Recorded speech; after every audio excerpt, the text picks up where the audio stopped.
Саламатсыздарбы, урматтуу менин токтоолдук жердештерим, туугандарым, эжелерим, акелерим.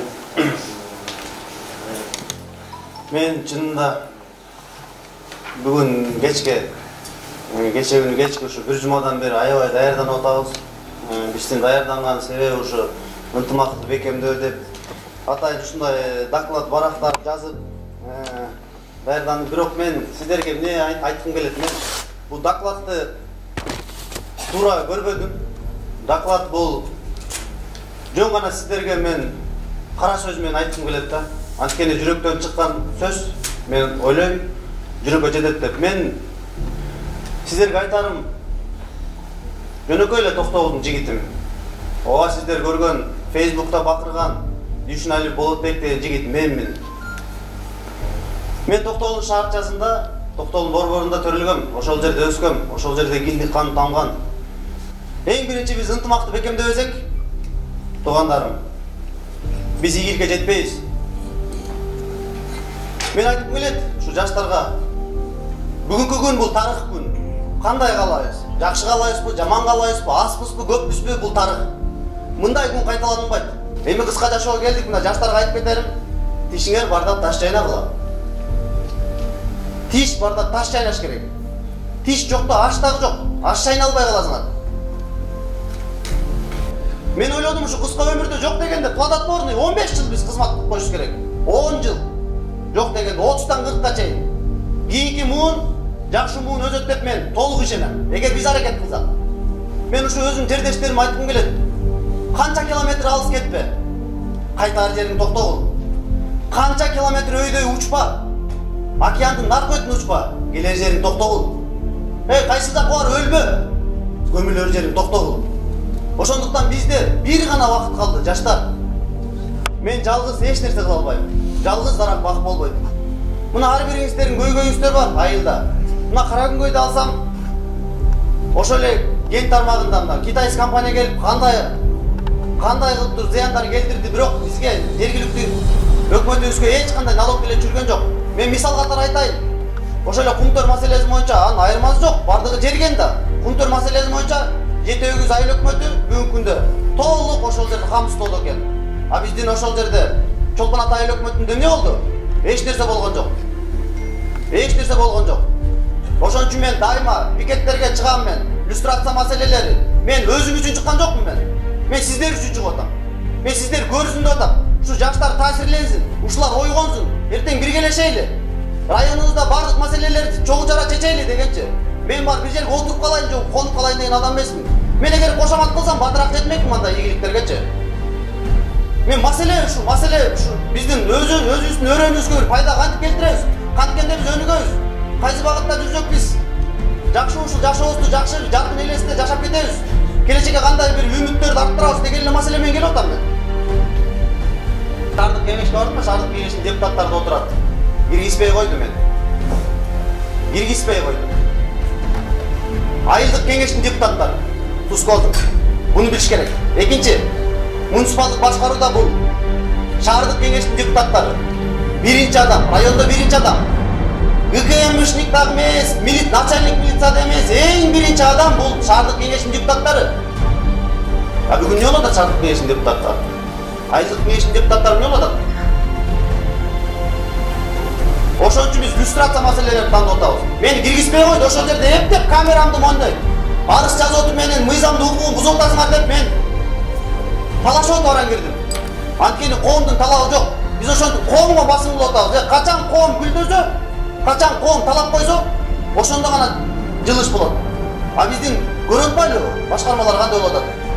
Губернатор мындай этсе ошонун этегине сыйнат, министр мындай этсе ошонун этегине сыйнат. Анан кийин кучакташып эле барып отуруп калышат, маселе көтөрбөйт. Мына мен депутаттарга дагы жакында Кудай буйрса мен прямой эфирлерде айтам. Бул айтчу нерсе.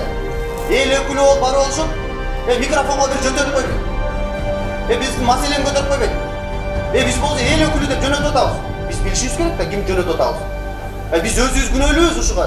Мына ошон үчүн жаштар буга бөгөт коюш керек биз. Спецфондко койдук, байыттык да алып барып туруп депутат кылып койдук. Өзүбүз уялайлы. Биз өзүбүз уялайлы. Кимди коюп атканыбыз? Карышкырга кой кайтартып атабыз. Өзү уурдап бар, өзүң кантип чукуйсуң ал? Маселе ушуда. Суу маселеси мен айтайын мынакей. Токтогул районунда эле 7-де суу жок. Суу жок, ташы үй жет. Арал айылында канча жылдан бери суу чыгара албай жүрөт. Суу жок. Биз суунун башатында дейсиз, сууга жетпей атабыз. Муну ким камсыз кылып бериш керек? Bir арыктан башында эшек ичет, аягында биз ичип калабыз. Бул турган иш. Суу маселесин чече албай атабыз. Сүйөттү мындай эле коюп турайлы. Эки үй, эл өкүлүбүз бар экен, эл өкүлүбүз.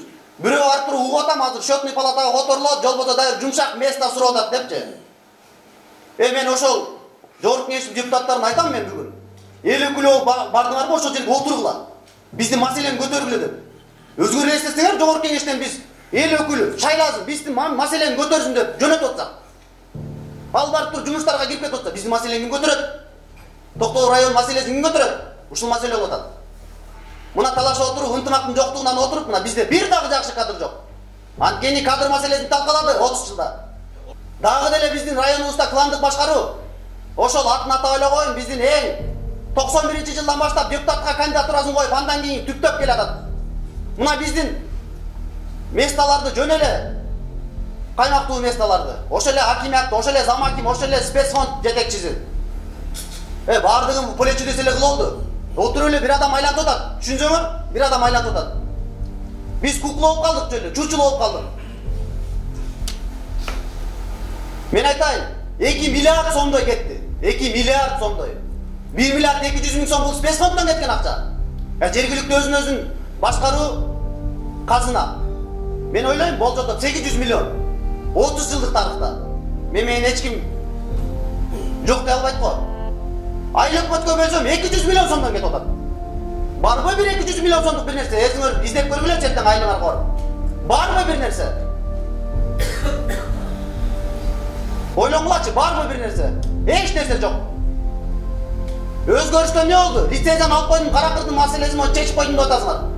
Бирок ошол жерде 15 гектар жерге дагы деле лицензия турат дейт. Чынбы төгүн эртең көрөбүз аны. Мына Каракүнгөйдө айтайлы, рекультивация деп бүгүн өздөрү келип атат. Чалып атат өздөрү.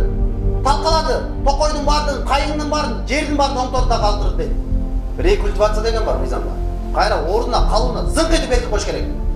Эмне болду мына рак деген акебиз?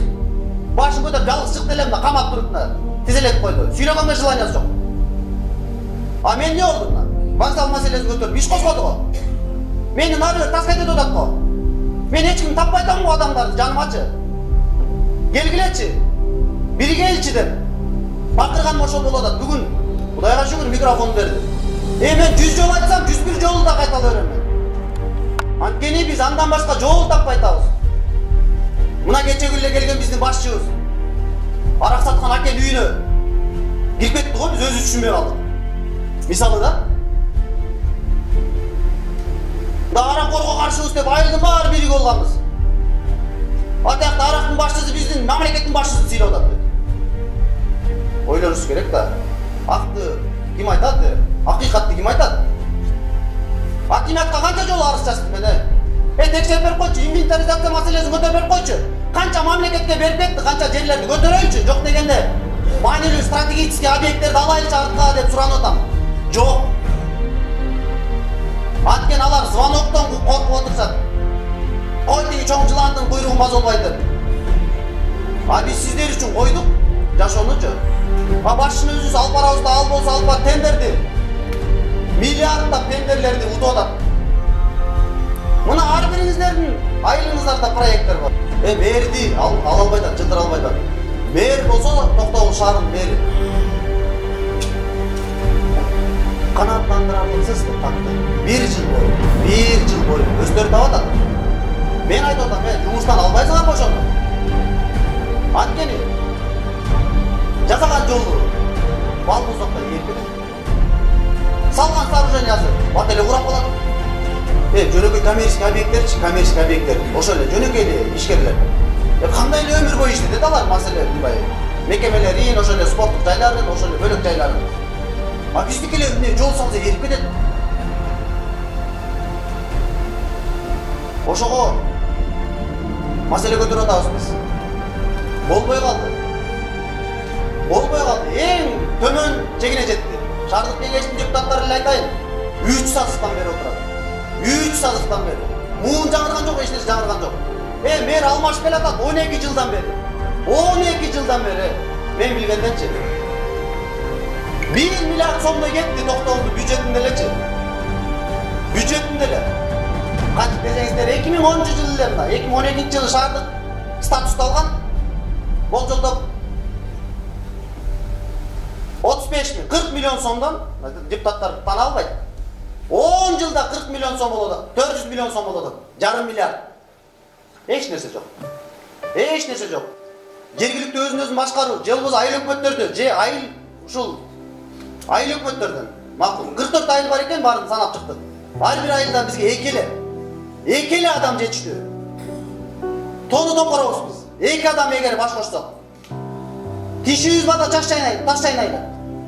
Кылып калайлы азыр. Мээнет кылып берейли. Карлар ашка келди түзөлө. Биз ишке барайлы. Кармашып көрөйлү кыска өмүрдө. Биригип көрөйлү, ынтымакка келип көрөйлү. Анан мөмөзүн көрөбүз. Рахмат.